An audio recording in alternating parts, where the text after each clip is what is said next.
بسم اللہ الرحمن الرحیم۔ السلام علیکم۔ رسول اللہ صلی اللہ علیہ وسلم کا وصال۔ حضرت عبداللہ بن عمر رضی اللہ تعالیٰ عنہ سے روایت ہے کہ حضرت عائشہ صدیقہ رضی اللہ تعالیٰ عنہ نے فرمایا، میں نے رسول اللہ صلی اللہ علیہ وسلم کے وصال کے وقت جو سختی دیکھی، اس کے بعد مجھے کسی کی آسان موت پر رشک نہیں ہے۔ مناقب کا بیان۔ حضرت ابو ہریرہ رضی اللہ تعالیٰ عنہ بیان کرتے ہیں، رسول اللہ صلی اللہ علیہ وسلم نے فرمایا، اونٹوں پر سوار ہونے والی عرب عورتوں میں سے قریش کی صالحہ خواتین بہتر ہیں۔ وہ اپنے چھوٹے بچوں پر نہایت شفیق اور شوہر کے مال کی انتہائی محافظ ہوتی ہیں۔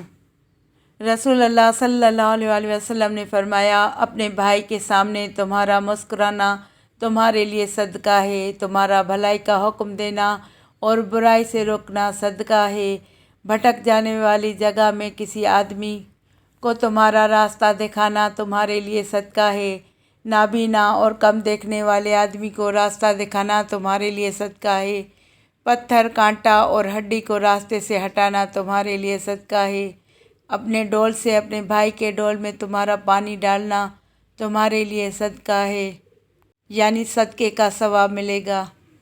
حدیث نبوی صلی اللہ علیہ وسلم۔ میری اور مجھ سے پہلے گزرے ہوئے نبیوں کی مثال ایسی ہے جیسے ایک شخص نے عمارت بنائی، نہایت حسین و جمیل، مگر ایک کونے میں ایک اینٹ کی جگہ چھوڑی ہوئی تھی۔ لوگ اس عمارت کے گرد پھرتے اور اس کی خوبی پر اظہار حیرت کرتے تھے، مگر کہتے تھے کہ یہ اینٹ بھی کیوں نہ رکھ دی گئی۔ فرمایا کہ وہ اینٹ میں ہوں اور میں خاتم النبیین ہوں۔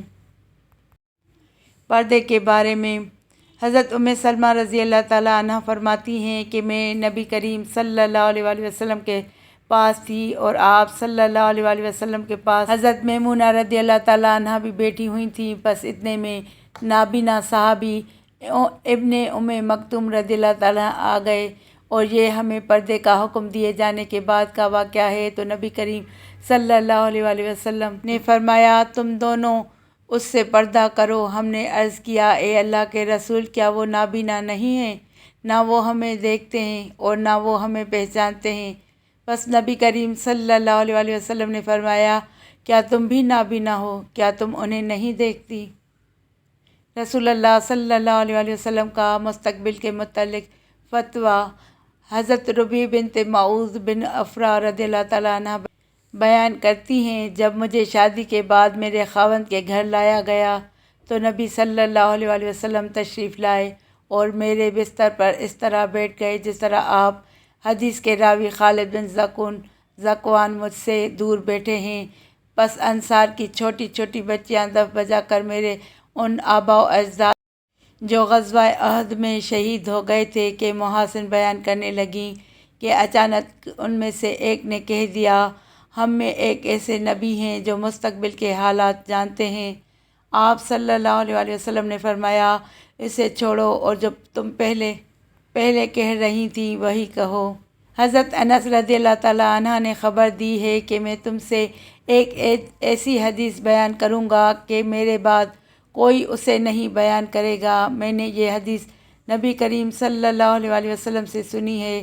میں نے حضرت صلی اللہ علیہ وسلم کو یہ کہتے ہوئے سنا کہ قیامت اس وقت تک قائم نہیں ہوگی، یا یوں فرمایا کہ قیامت کی نشانیوں میں سے یہ ہے کہ علم دین دنیا سے اٹھ جائے گا اور جہالت پھیل جائے گی، شراب بکثرت پی جانے لگے گی اور زنا پھیل جائے گا، مرد کم ہو جائیں گے اور عورتوں کی کثرت ہوگی، حالت یہاں تک پہنچ جائے گی کہ 50 عورتوں پر ایک ہی خبر لینے والا مرد رہ جائے گا۔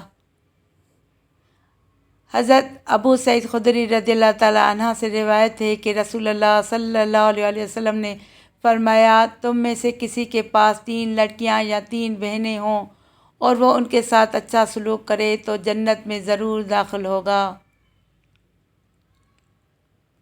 موت اور مال کی کمی سے گھبرانا۔ رسول اللہ صلی اللہ علیہ وسلم نے فرمایا، آدمی 2 چیزوں کو ناپسند کرتا ہے، حالانکہ دونوں اس کے لیے بہتر ہیں۔ ایک تو موت کو برا سمجھتا ہے، حالانکہ موت مومن کے لیے فتنہ میں مبتلا ہونے سے بہتر ہے۔ دوسرے مال کی کمی کو برا سمجھتا ہے، حالانکہ مال کی کمی حساب میں کمی کا سبب ہے۔ حدیث رسول صلی اللہ علیہ وآلہ وسلم، آدمی کا اپنے اہل و عیال پر خرچ کرنا۔ حضرت ابو ہریرہ رضی اللہ تعالیٰ عنہ سے روایت ہے کہ رسول اللہ صلی اللہ علیہ وآلہ وسلم نے فرمایا، ایک دینار وہ ہے جس کو تم اللہ کی راہ میں خرچ کیا، اور ایک دینار وہ ہے جو تم نے غلام آزاد کرنے کے لیے خرچ کیا، اور ایک دینار تو مسکین پر صدقہ کرتا ہے، اور ایک دینار تو اپنے گھر والوں پر صدقہ کرتا ہے، تو ان سب سے زیادہ ثواب والا وہ جس کو تو نے اپنے گھر والوں پر خرچ کیا۔ حدیث رسول صلی اللہ علیہ وآلہ وسلم، حضرت ابو ہریرہ رضی اللہ تعالیٰ عنہ سے روایت ہے کہ رسول اللہ صلی اللہ علیہ وآلہ وسلم نے فرمایا، میری ساری امت جنت میں داخل ہو جائے گی سوائے منکر کے۔ عرض کی گئی، یا رسول اللہ صلی اللہ علیہ وآلہ وسلم، منکر کون ہے؟ فرمایا، جس نے میری اطاعت کی وہ جنت میں داخل ہوا، اور جس نے میری نافرمانی کی وہ منکر ہوا۔ صبر کی توفیق سب سے بڑی نعمت۔ رسول اللہ صلی اللہ علیہ وآلہ وسلم نے فرمایا، جو شخص دل پر زور ڈال کر صبر کرے گا، اللہ بھی اسے صبر کا اجر دے گا۔ جو بے پرواہ رہنا اختیار کرے گا، اللہ بھی اسے بے پرواہ کر دے گا، اور اللہ کی کوئی نعمت صبر سے بڑھ کر تم کو نہیں ملی۔ نبی کریم صلی اللہ علیہ وآلہ وسلم نے فرمایا، تم میں سے کوئی شخص کسی کو میرا بندہ اور میری بندی نہ کہے۔ تم سب اللہ کے بندے ہو، اور تمہاری تمام عورتیں اللہ کی بندیاں ہیں۔ البتہ یوں کہہ سکتا ہے، میرا لڑکا، میری لڑکی، میرا جوان خادم، میری خادمہ۔ اور اللہ تعالیٰ کا یہ فرمان ہے کہ جو لوگ سود کھاتے ہیں وہ قیامت میں بالکل اس شخص کی طرح اٹھیں گے جسے شیطان نے لپٹ کر دیوانہ بنا دیا ہو۔ یہ حالت ان کی اس وجہ سے ہوگی کہ انہوں نے کہا تھا کہ خرید و فروخت بھی سود ہی کی طرح ہے، حالانکہ اللہ تعالیٰ نے خرید و فروخت کو حلال قرار دیا ہے اور سود حرام۔ پس جس کو اس کے رب کی نصیحت پہنچی اور وہ سود لینے سے باز آ گیا، تو وہ جو کچھ پہلے لے چکا ہے وہ اسی کا ہے، اور اس کا معاملہ اللہ کے سپرد ہے۔ لیکن اگر وہ پھر بھی سود لیتا رہا تو یہی لوگ جہنمی ہیں، یہ اس میں ہمیشہ رہیں گے۔ لا الہ الا اللہ کی فضیلت۔ حضرت ابو ہریرہ رضی اللہ تعالیٰ عنہ نے فرمایا، اے اللہ کے رسول، قیامت کے دن کون سعادت مند آپ کی شفاعت کا سب سے زیادہ مستحق ہوگا؟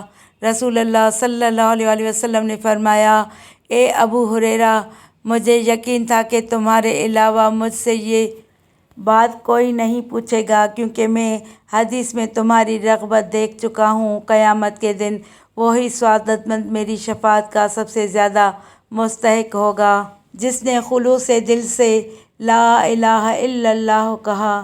ویڈیو کو لائک کر کے چینل کو سبسکرائب کریں اور گھنٹی کے نشان کو دبائیں تاکہ میری آنے والی ہر نئی ویڈیو کا نوٹیفیکیشن